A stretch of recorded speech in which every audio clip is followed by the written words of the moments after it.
Hurt అయ్యారా sir మీరు? Hurt అవటం అంటే మామూలుగా అయితే నేను యాక్చువల్గా తెర మీద నుంచి నేను ముందే చెప్పాను, టీడీపీ వాళ్ళతో గొడవ వచ్చినప్పుడు వాళ్ళు ఎందుకు రావని చెప్పినప్పుడు సరే అని రాకపోయినా కూడా నేను బాగానే మేనేజ్ చేస్తున్నాం, అంత రేటింగ్లు అవి కూడా బాగానే వస్తుంది. బహుశా అది కూడా వాళ్ళకి కోపకారణం ఏందో తెలియదు.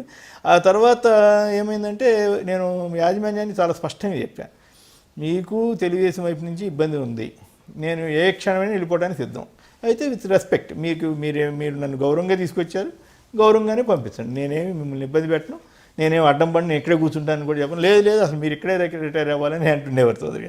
సరే అవన్నీ ఏదో జరుగుతూ ఉంటాయి అనుకోండి, ఆయన అభిమానంగా చూశారు, గౌరవంగా చూశారు. కానీ చివరిలో ఒక ఇన్సిడెంట్ జరిగింది. ఒక ఆయన అంతకుముందు గతంలో చంద్రబాబుని తిట్టి గందరగోళం చేసిన వ్యక్తే ఇప్పుడు చంద్రబాబు గారికి బాగా కాస్త అనుకూలంగా మాట్లాడటం ఇదంతా జరుగుతూ ఉన్న వ్యక్తి ఈ పరిణామ క్రమంలో నేను నా స్టేట్మెంట్ ఇచ్చా కదా, రాజకీయం జరుగుతుంది, రాజకీయంగానే నన్ను ఈ షో పక్కన పెట్టారు, బహుశా మళ్ళీ వస్తుందని ఆశిస్తున్నాను, ప్రజాస్వామ్యంలో ఇవన్నీ భిన్నాభిప్రాయాలకు అవకాశం ఉంటుందని నేను నమ్ముతున్నానని చెప్పి ఒక స్టేట్మెంట్ ఇస్తే అది సాక్షి వాళ్ళు అడిగారు నన్ను. నేను వెబ్సైట్ నడుపుతాను కదా komineni.info, దాంట్లో పెడితే వాళ్ళు చూసి నన్ను అడిగారు, మేము వేసుకుంటాం అంటే మీ ఇష్టం అన్న, వేసుకోవటం అది కాస్త మేనేజ్మెంట్ కూడా కొంచెం ఇబ్బంది అయినట్లుంది. ఆ తర్వాత టీడీపీ వాళ్ళు కూడా దాని మీద కాస్త గరం అయి ఉంటారు, సాక్షి కాబట్టి అయి ఉంటారు. అయినప్పుడు అదేమైంది, ఆ తర్వాత నేను చెప్పిన ఒక వ్యక్తి ఏం చేశాడంటే నన్ను చాలా కించపరుస్తూ మెసేజ్లు ఇస్తే ఆ మెసేజ్ ఇచ్చి ఎన్టీవీలో ఇంపార్టెంట్ వాళ్ళకి కూడా ఆ మెసేజ్లు వెళ్ళేటట్టు చూసుకున్నాడు ఆయన. చూసుకుంటే అది నన్ను కాదు కదా కించపరిచింది, నేను ఎన్టీవీ గౌరవాన్ని కాపాడడానికే నేను ప్రయత్నం చేశాను, కానీ ఎన్టీవీ వారు భయపడ్డారు. ఆ మెసేజ్ చూసి వెంటనే మరుసటి రోజు ఆయన తీసుకొచ్చి షోలో కూర్చోబెట్టారు. ఆయన ఆ మెసేజ్లో అనేక అబద్ధాలు రాశాడు, సరే ఆయన ఇష్టం, ఆయనకి నా మీద చిన్న తప్పు ఏది నేను పనికిమాలిన జర్నలిస్ట్ అనే అభిప్రాయం ఉండటం ఆయనకు హక్కు ఉంది, నేనేమి దాన్ని తప్పు పట్టను, ఎందుకంటే after all everybody will have his own opinion, దాన్ని నేను తప్పను. కానీ సంస్థ వాళ్ళు ఆయన్ని తీసుకొచ్చి గౌరవించటం అనేది జరిగినప్పుడే నాకు కాస్త అది వెంటనే నేను అబ్జెక్టెడ్, ఇది ఎట్లా నన్నుగా తిట్టింది, మిమ్మల్ని తిట్టారు, ఇది పెద్దగా అంటే నాకు తెలియదండి అన్నారు ఆయన మేనేజ్మెంట్ వారు, మాకు తెలియకుండా జరిగిందండి. సరే అని ఇంకో 1 వీక్ చూసాను. 1 వీక్ చూసిన తర్వాత మళ్ళీ తీసుకొచ్చి మళ్ళీ డిబేట్స్లో పెట్టిన మరుక్షణం నేను అసలు ఆఫీస్కి కూడా వెళ్ళలేదు, కాగితం రాసి కారు తాళం పంపిస్తే అప్పుడు మళ్ళీ నాకు వెనక్కి పంపించేశారు, లేదు మీరు వెళ్ళొద్దని, నేను మళ్ళీ మాట్లాడతామని కవర్ చేశారు. వాళ్ళు మాట్లాడలేదు, నేను వెళ్ళలేదు. 1వ తారీఖుకి నేను టోటల్గా మళ్ళీ పంపించేశాను, నాకు వద్దని చెప్పేసి. సో ఆ రకంగా బయటికి రావడం జరిగింది. ఆ ఒక్క చిన్న ఇన్సిడెంట్ తప్ప అది దానికి ఐ కెన్ అండర్స్టాండ్, ఆయనకు ఉండే ఇబ్బందులు కావచ్చు, ఆ సంస్థకు ఉండే ప్రభుత్వం వైపు నుంచి వచ్చే ఇబ్బందులు కాబట్టి వీటన్నింటి దృష్ట్యా పోసి ఏమైనా చేసి ఉండొచ్చు. అయితే ఏంటంటే నన్ను తెర మీద లేకుండా చేయాలనేటువంటి మన కుట్ర అన్నది పెద్ద పదం కావచ్చు, కానీ పెద్ద పదం అవుతుందేమో, కానీ ఓ ప్రయత్నం అయితే జరిగిందేమో నాకు అనిపించింది. మీరు చాలా నైస్గా చెప్తున్నారు సార్, అందరికీ తెలిసిన విషయం. మీరు తెర మీద నిన్నటి వరకు ఉన్నారు, వాళ్ళ నుంచి లేరు. అది ఒక 4 రోజుల పాటు అంటే ఎందుకు అనుకో 4 రోజుల పాటు ఆగాను అక్కడికి, ఇంకో 4 రోజులు ఇంకో 2 నెలలు ఆగాలని అడిగాను. నేను ఆగటానికి కూడా సిద్ధపడ్డాను, నిజం చెప్పాను, నేనేమి అబద్ధం చెప్పకూడదు, సిద్ధపడ్డాను. సరే కానీ ఆయన అడుగుతున్నారు కదా అని అనుకున్నా. అయితే ఈ డెవలప్మెంట్ జరిగిన తర్వాత ఇక అక్కడ ఒక క్షణం కూడా ఉండకూడదు, it reflects on my image and self respect అనుకున్నాను. వెంటనే నేను అసలు ఆఫీస్ అంటే మామూలుగా అయితే నిజంగా ఆర్థికంగా ఇబ్బందులు ఉండో, లేకపోతే అసలు మనకు ఉద్యోగం లేకపోతే కష్టమైతే అప్పుడు ఎట్లా సర్దుకోవాలా అనేది చూసుకుని ఇంకెక్కడైనా చూసుకుని సర్దుకోవాల్సి ఉంటుంది. కానీ ఆ ఇబ్బందులు ఏమి అదృష్టవశాత్తు నాకు లేవు. అందువల్ల I gave top priority for self respect. So మరి సాక్షికి ట్రాన్సిషన్ అవుతున్నప్పుడు అంటే యాక్చువల్గా సాక్షి పాపం ఏమాడకాడు, సాక్షి వాళ్ళు స్టార్ట్ చేసే రోజుల్లోనే నన్ను అడిగారు, మధ్యలో 1-2 సార్లు డైరెక్ట్గానే ఇండైరెక్ట్గానే అడిగారు. కానీ నేను ఎందుకంటే ఇండిపెండెంట్గా ఉంటాము, మనం అందరినీ క్రిటిసైజ్ చేస్తాం, మనం ఎందుకులే అక్కడికి వెళ్ళి అని అనుకుని ఎప్పుడు ఆప్ట్ చేయలేదు వాళ్ళు ఇది చేసినా కూడా. సరే తర్వాత ఇంకొక ఛానల్లో ఆఫర్ వచ్చింది యాక్చువల్గా, మరి ఆఫర్ వచ్చింది కానీ తర్వాత వాళ్ళు ఎందుకో వెనక్కి పోయారు.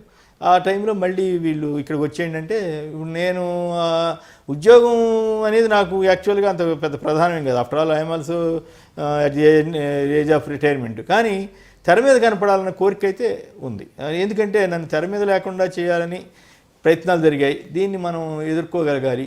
మామూలుగా ఇతర రోజుల్లో అండి మీరు టీవీ 9 లాట్లో ఉండేవాళ్ళు కదా, నేను ఖాళీగా లేకపోయినా పిలిచేవాళ్ళు, ఖాళీగా ఉన్నానని తెలిసినా కూడా రెండు కాసేపు వెళ్ళి మాట్లాడండి అని పిలిచేవాళ్ళు. కానీ టు మై సర్ప్రైజ్ ఈసారి ఎవరు ఆ వెంచర్ కూడా చేయలేకపోయారు. భయపడ్డారనే పదం ఐఎమ్ సారీ, అది వాడకూడదు. వాళ్ళు ఎందుకో మరి వాళ్ళ రీజన్స్ తోటి వాళ్ళ అవసరం లేకపోవచ్చు కానీ పిలవకపోయినా ఐఎమ్ నాట్ బాదర్డ్. ఆ టైంలో సాక్షి వారు మళ్ళీ రమ్మన్నారు. ఇక మనం అక్కడికి వెళ్ళటంలో పెద్ద ఇదేమి అభ్యంతరకరం కాదని వాళ్ళు ఏ మాట కాబట్టి ఒకటి I must appreciate and I must give thanks to mister Jagan. Jagan గారు నన్ను తెరమేంచి తప్పించారని తెలిసి ఆ సమాచారం నన్ను కబురు చేశారు, ఒకసారి కలుద్దామని. కలిసినప్పుడు ఆయన మాట అన్నారు, అన్న మీకు అండగా ఉంటానని అన్నారు. అండగా ఉంటానంటే నేను అవసరం లేదండి, పర్వాలేదు, మీరు అంత మాట అన్నారు, అదే సంతోషం. కానీ నాకు చౌదరి గారు చెప్పారు నేను కెనడా వెళ్ళి రాగానే మళ్ళీ మీ షో మీరు మొదలు పెట్టవచ్చు అని చెప్పారు. నేను అన్నా, యాక్చువల్గా నేను నమ్మాను కూడా, ఒకవేళ వచ్చేసిన తర్వాత మళ్ళీ చేయొచ్చులే ఏముందిలే అనుకున్నా. ఎందుకంటే అది కానీ ఇక తిరిగి వచ్చిన తర్వాత తేడా అనిపించింది నాకు. ఓహో ఇదేదో ఇబ్బంది పడుతున్నారు వీళ్ళు, నా వల్ల ఇబ్బంది పడకూడదనే ఉద్దేశంతో నేను వెళ్ళిపోతానంటేనే వెళ్ళొద్దన్నప్పుడు కానీ ఎంతకాలం ఉంటాం సరే, అయినా కూడా వేచి ఉందాం అనుకుంటే ఆ చిన్న ఇన్సిడెంట్ జరిగిన తర్వాత అక్కడ ఉండటం అనేది నా ఆత్మగౌరవానికి భంగం అనిపించింది. ఉద్యోగం లేకపోయినా పర్వాలేదు, ఉద్యోగం ఎవరికపోయినా పర్వాలేదు, ఇంటికాడే ఉందాం అని నేను ఒక స్థిరమైన నిర్ణయం తీసుకుని నేను మానేశాను. అయితే సరే ఈలోగా వీళ్ళు పిలిచారు, వీళ్ళు ఇదే పేరు మీద పెట్టి నడుపుతామని అన్నారు. వాళ్ళే ఆఫర్ ఇచ్చారు. సరే సంతోషం, ధన్యవాదాలు. నిజంగానే నాకు రాజశేఖర రెడ్డి గారితో ఎక్కువ పరిచయం, కానీ జగన్ గారితో నిజానికి కలిసిందే 2 సార్లు. ఒకసారి అంతకుముందు ఎప్పుడో ఒకసారి విభజనకు ముందు ఒకసారి కలిశాను. మొన్న తెర మీద నుంచి తప్పుకున్న తర్వాత ఆయన పిలిస్తే వెళ్ళి కలిసాను తప్పితే ఇంతవరకు ఉద్యోగం వచ్చిన తర్వాత ఇంతవరకు కలవలేదు. మీరు నమ్మండి నమ్మపోండి. ఆయన అపాయింట్మెంట్ అడిగితే ఏంది అన్న నేను కలిసేది ఏముంది, ఆయన మన దాంట్లో వచ్చేసిన తర్వాత ఇంకేముంది, ఆయన ఇష్టం, ఆయన ఎప్పుడైనా రావచ్చు కదా అని అట్లా అన్నారు తప్పితే ఎందుకు కలవలేదు అట్లాంటిది ఏమి లేదు. అంటే రాజశేఖర రెడ్డి గారికి ఒక పేరు ఏంటంటే ఆయన చెప్పిన మాటకి అసలు కట్టుబడి ఉంటాడు ఏమైనా సరే. అదే లక్షణం ఈయనకి కూడా వచ్చింది. నిజంగానే నాకు ఈ రోజున ఆయన జగన్ గారు అండగా ఉన్నట్టే లెక్క కదా. ఇప్పుడు సరదాగా నేను అంటుంటాను, బాబు వస్తే జాబ్ వస్తున్నారు కానీ శ్రీనివాసరావు జాబ్ పోతాను లేదని. అట్లా ఇప్పుడు సార్ ఒకటేంటంటే ఇవన్నీ ఎక్కడో మన లోపల కృంగదీస్తాయి, కానీ మీరు ఎక్కడా షేక్ అవ్వలేదు. షేక్ అయ్యేది అంటే నాకు అడ్వాంటేజ్ ఏంటంటే వీటన్నిటికి మూలం ఏంటంటే కాస్త ఆర్థికంగా స్టేబుల్గా ఉండి, మనకి కాస్త స్టేబుల్ మైండ్ ఉండి, మెచ్యూరిటీ ఉంటే మనకు పొంగక్కర్లా. మెచ్యూరిటీ లేకపోయినా మనం ఇంకా ఏదో సంపాదించాలని తాపత్రయం ఉంటే ఇబ్బందులు వస్తాయి. నాకు ఆ ఇబ్బంది ఐడెంటిటీ అంటే నేను ఒకటి అనుకున్నాను, ఇప్పుడు మీకు మళ్ళీ ఏదో యూట్యూబ్ ఛానల్ ఇట్లా ఏదో పెట్టుకోవచ్చులే పర్వాలేదు, పైగా నాకు వెబ్సైట్లో ఫాలోయింగ్ ఏదో నడుస్తూ ఉంది. తిట్టేవాళ్ళు తిడుతుంటారు, పొగిడేవాళ్ళు పొగుడుతుంటారు. ఇప్పుడు నన్ను అందరూ పొగుడుతారు, నేనేమి అనుకునే అంత తెలివి తక్కువ అయితే కాదు.